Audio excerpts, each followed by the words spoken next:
আবৃত্তি করছি কবি আবু জাফর ওবায়দুল্লাহর লেখা কোনো একমাঘী কবিতাটি।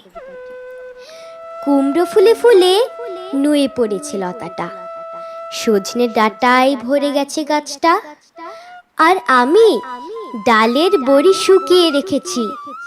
খোকা, তুই কবে আসবি, কবে ছুটি? চিঠিটা তার পকেটে ছিল, ছেঁড়া আর রক্তে ভেজা।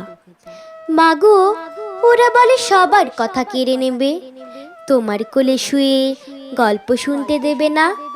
বলো মা, তাই কি হয়? তাই তো আমার দেরি হচ্ছে।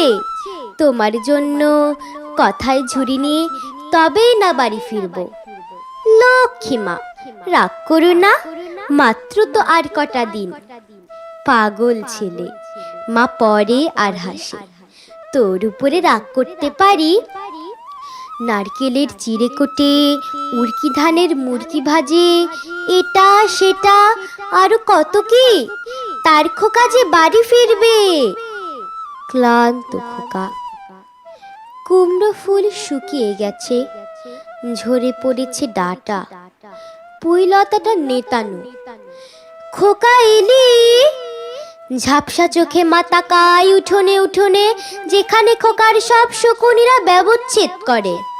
এখন মার চোখে চৈত্রের রোদ পুড়িয়ে দেয় শকুনিদের।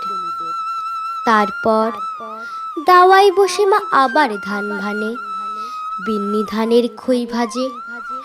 খোকা তার কখন আসে, কখন আসে। এখন মার চোখে শিশির ভোর, স্নেহের রোদে ভিটে ভরেছে। ধন্যবাদ।